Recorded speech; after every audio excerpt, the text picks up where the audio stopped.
ஒரு ஏழை மனிதர் ஹஸ்ரத் மூசா அலைவசலாமிடம் வந்து அழுது கெஞ்சினார். யா அல்லாவின் நபி, நான் ரொம்ப ஏழை.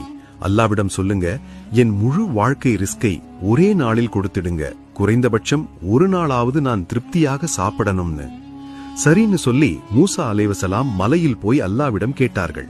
அதற்கு அல்லாஹ், சரி மூசா, அவனுக்கு அவன் முழு வாழ்க்கை ரிஸ்கை ஒரு நாளில் கொடுக்கிறேன் என்றார். ஒரு வருஷம் கழிச்சு மூசா அலைவசலாம் அந்த ஊருக்கு போன போது அந்த மனிதன் ரொம்ப பணக்காரனாக மாறியிருந்தான். செல்வம், ஊழியர்கள், அநேக ஆசிர்வாதங்கள் இருந்தன.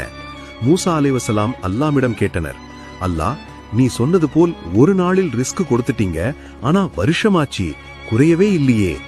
அதற்கு அல்லாஹ் சொன்னார், அவனுக்கு நான் ரிஸ்க் கொடுத்தேன், ஆனால் அவன் ஒரு நாள் ரிஸ்கை தனக்கு வைத்துக்கொண்டு எல்லாத்தையும் என் மத்த அடியார்களுக்கு பகிர்ந்தான். என் பாதையில் கொடுத்ததுக்கு நான் 100 மடங்கு திரும்ப கொடுத்தேன். இப்ப அவன் எனக்கு